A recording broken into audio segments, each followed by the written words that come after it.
Every day, more than 500,000 painkiller prescriptions are written in the U.S., and too often good intentions evolve into costly addictions. Oklahoma's News Channel 4's Lance West looks at the growing epidemic and the cost associated with being hooked in America.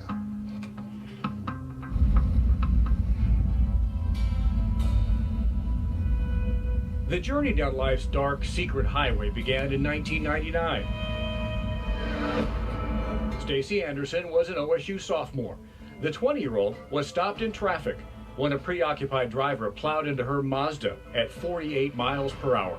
It's a 4-car pileup. I was the first one hit. It totaled my car out. Almost immediately, I started having back pain.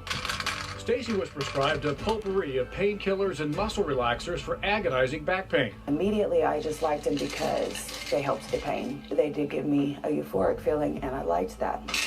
Like so many others, Stacy began craving that euphoria. Their doctors are their drug dealers. They're pushing them over a period of years. It was, a downward spiral of taking them more and more. Stacy tried to escape the firm grip of addiction.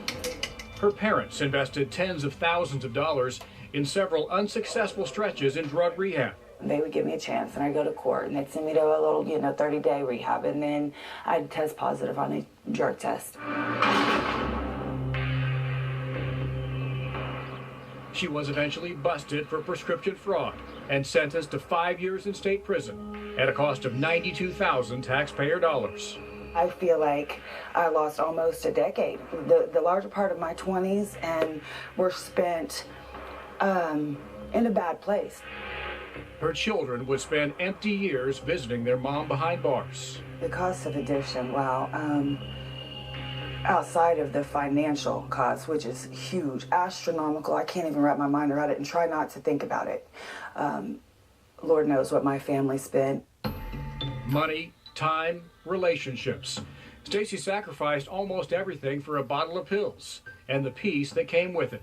Until you live it, you don't know. You don't know. And it wasn't for a lack of love for my children. I was out of control.